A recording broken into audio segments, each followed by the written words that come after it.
Hello, Sagittarius, Sun, Moon, Rising, and Venus signs. Kamusta kayo? Sana po ay nasa mabuti kayong kalagayan. Welcome back po sa Star Tarot. At kung bago kayo dito, welcome din po kayo. Please subscribe, like, share my videos, and leave me a comment kung nakaresonate po kayo. Thank you. So, first messages ninyo, intention. Be clear and decisive. Focus on what you really want and be bold with your requests to the universe. Yeah. Kasi, kunyari, mangangarap ka lang din naman, diba? Bonggahan mo na. Ganun din yon. Hingi ka lang din naman kay Divine. Bonggahan mo na, lakihan mo na, diba? At saka sabi dito, be clear and decisive, no? Kung ano man yung gusto mo, ano ba talaga yung gusto mong mangyari sa buhay mo. 'Di ba? Make sure na 'yan ay sigurado ka. Sigurado ka na sa kung ano yung gagawin mo. Sigurado ka sa kung ano yung gusto mo para ma-figure out mo din kung ano yung gagawin mo. Paano mo gagawin ito? Paano mo mararating ito? Paano mo tawag dito, maa-achieve, no, yung bagay na yan. Kaya, importante, no, na focus ka, alam mo, decisive ka sa kung ano talaga yung gusto mong makuha. Para alam mo din, 'di ba, kung paano mo sisimulan, kailan mo sisimulan, no? Ano ang gagawin mo. We have intuition. Listen to the whispers of your heart. Use divination tools to help you decide and trust your intuition no matter what. Okay? So, yun, this is a very powerful message para sa iyo. Makinig kayo, no, sa puso mo, pakinggan mo yung intuitive messages, no? Kasi lagi-lagi, no? Lagi-lagi yung intuition ang most reliable guide natin. Yung intuition natin, that's the messages, no, coming from the divine. Kaya hindi tayo dadalhin yan sa masama, hindi tayo dadalhin yan sa mali. Because it will lead us towards the right choice, towards the right decision, towards the right path. Okay? Kaya yun ang mas dapat na pinapakinggan natin rather than yung mga sabi-sabi na kung sino-sino. Okay? So, we have courage. You are safe. Fear is an illusion. Set strong boundaries. Ayan, maging matapang ka, maging matatag ka na mag-set, no, ng strong boundaries kasi minsan, baw na lang tayo ng baw sa kung anong gusto ng ibang tao, diba? Kung ano yung sabihin nila, okay na lang tayo, nagbabaw na lang tayo sa kanila. 'Di ba? Pero hindi pwede, 'di ba? Hindi dapat kasi ikaw mismo sa sarili mo, ikaw mas nakakakilala sa sarili mo. Ikaw yung mas dapat, no, na magdedesisyon para sa sarili mo. Ikaw dapat yung pipili ng mga bagay na gagawin mo, direksyon na tatahakin mo sa buhay because you know pretty much kung ano yun sa tingin mo ang makakatulong sa'yo umasenso, umalagwa sa buhay, 'di ba? Mga ganyan. Kaya be courageous. Okay? Be courageous to set strong boundaries para hindi ka didiktahan ng kung sino man, hindi ka uutos-utusan ng kung sino man, 'di ba? At manindigan ka. No, manindigan ka kung ano yung sa tingin mo ang tama at kung ano sa tingin mo ang dapat. Okay? So, by the way, maraming salamat for subscribing and if you haven't subscribed yet, subscribe na kayo. And also, maraming salamat din for not skipping the ads. Malaking bagay po yan sa akin. Also, please click the join button sa baba na video kung gusto po ninyo na mag-join kayo sa membership. Okay? Salamat po. So, what else? We have man holding a heart. Ayan. So, most likely, ang iba sa inyo dito, baka merong someone dito, no, na katulad ni man holding heart, na very, very concerned about you. Diba? O pwedeng person mo to, pwedeng jowa mo, asawa mo, ganyan, boyfriend mo.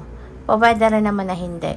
So, this could be kaibigan, or this could be someone na makikilala mo pa lang, na may concern sa'yo, no? Lalo na sa mga personal affairs mo, yung ganon. So, what else?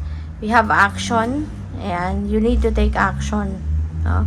Kung meron man kayong mga gustong gawin, at meron kayong mga desisyon na 'Diba? Na gusto kong gawin ito, gusto kong marating ito, gusto kong ma-achieve ito, 'di ba? Hindi mo mararating ang mga bagay na 'yan, hindi mo makukuha ang mga bagay na 'yan if you're not going to take action. Kaya actionan mo na, 'di ba? Make things a reality. Okay? Bring those dreams, bring those heart's desires ninyo into life. Okay? At mag-take action na kayo.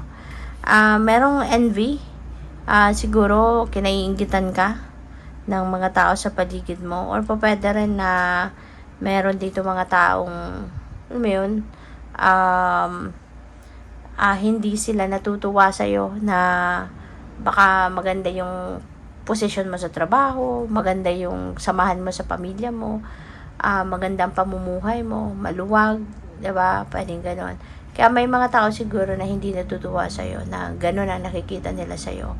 Kasi pwedeng yung buhay mo ngayon, yun ang gusto nilang buhay para sa kanila. Pero unfortunately, ikaw ang nag-i-enjoy, no, ng isang masaya at magandang buhay.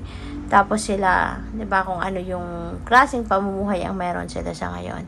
So, those people, no, lalo-lalo na out of inggit talaga. May mga tao na gagawin nila ang lahat, 'di ba, para pababain ka or para i-drag down ka, ganyan. 'Di ba? Crab mentality, no? Likas na likas 'yan sa Pinoy. Kaya pa pwedeng may mga ganyan sa paligid mo sa ngayon. Okay? So, yeah, focus na lang kayo sa sarili ninyo, Sagittarius. May mga sitwasyon dito na alam mo yan, kung kailangan mong labanan, harapin sila, then do it. Pero kung sa tingin mo, sayang na oras mo dyan, wag na. 'Di ba? Hayaan mo silang manggigil, no? Dahil sa inggit sa'yo. Hayaan mo sila na manggalaite, no? Dahil sa inggit sa'yo. Kasi mas maraming naiinggit sa'yo, mas maraming blessings ang dadating sa'yo. Mas maraming taong nagsasalita against you. 'Di ba? Mas maraming tao, mas maraming blessings ang dadating, no, sa iyo. Kaya hayaan mo sila, ipagdasal mo sila, 'di ba? So, tingnan natin kung ano pa ang ganap dito for Sag.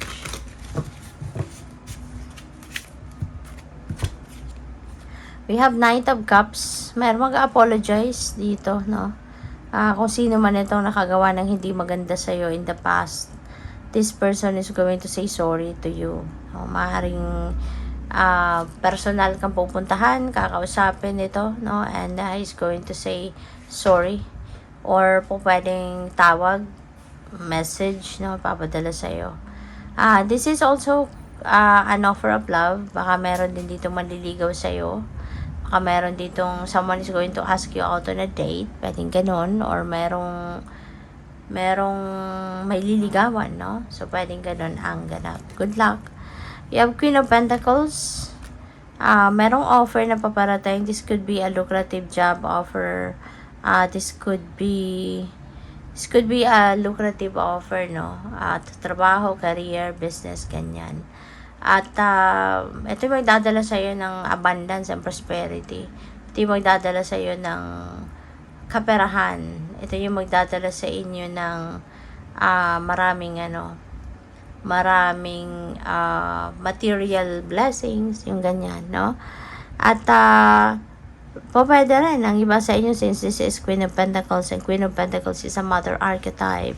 Kaya pwede ang iba sa inyo, baka you're giving birth, or baka nagbubuntis pa lang, you know, or you know what, maaari din na you have that unconditional love.